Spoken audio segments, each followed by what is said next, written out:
हुजूर, पधारो हमारे देश। ये राजस्थान है। यहाँ गुनहगार भी हैं, यहाँ शासन भी है, प्रशासन भी है और सरकार भी है।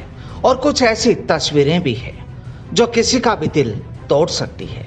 लेकिन जनाब, सियासत में दिल की बात नहीं, दिमाग से बात की जाती है। और ऐसा ही कुछ नजर आता है इस वक्त सूबे की राजधानी जयपुर से करीब 250 किलोमीटर दूर। यहाँ करौली के बूकना गांव में करीब 3 दिन से जो तस्वीरें तैयार हो रही हैं वो वाकई ठीक नहीं है। 6 बच्चों का पिता, पेशा पुजारी का, और जब कुछ लोगों से जमीन को लेकर उसका विवाद हुआ तो आरोपी उसे आग के हवाले कर देते हैं। जिंदगी और मौत से जूझने के बाद उसकी मौत हो जाती है और फिर मौत पर शुरू हो जाती है सियासत। कफन पर सियासी रंग चढ़ने लगता है, लेकिन परिवार को पूछने वाला कोई नहीं होता। जब मामले पर सरकार घिर जाती है तो विपक्ष को मौका मिल जाता है। वायदे होते हैं, दावे होते हैं, मांग होती है, लेकिन वो सरकार को मंजूर नहीं होती।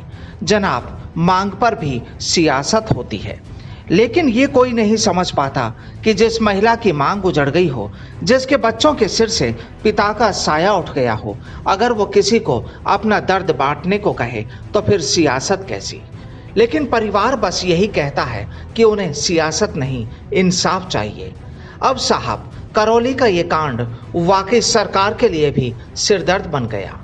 अब यही क्या, इससे पहले भी कई ऐसी तस्वीरें सामने आई हैं जब विपक्ष ने सरकार को घेरने में कोई कसर नहीं छोड़ी।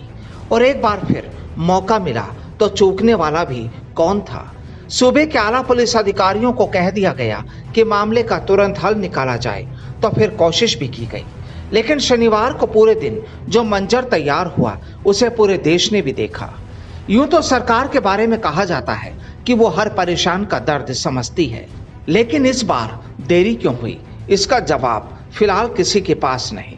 लेकिन सरकार की देरी इन गांव वालों के लिए जरूर परेशानी भरी रही। दरअसल जब सूबे के किसी शख्स को कोई तकलीफ होती है तो वो अपने सियासी रहनुमाओं को ही तलाशता है। उनसे उम्मीद करता है कि उसकी तकलीफ दूर होगी, उसे इंसाफ मिलेगा। लेकिन जब ऐसा कुछ नहीं होता तो गुस्सा भी आता है, मिजाज गर्म भी होता है और टारगेट पर आ जाते हैं हमारे रहनुमा। अब जनाब, समझना तो सरकार को भी पड़ेगा। पब्लिक है साहब, गुस्सा भी झेलना ही पड़ेगा। आखिर वोटर्स हैं तो जिम्मेदारी भी बनती तो है ही, क्योंकि ये कहा भी जाता है कि जब वोट लेने होते हैं तो वोटर्स ही माई बाप होते हैं, लेकिन बाद में इन्हीं वोटर्स के माई बाप ये सरकार ही होती है।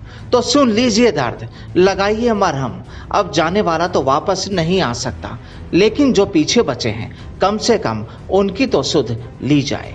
आखिर आप सरकार हैं साहब। Bureau report, the fact India.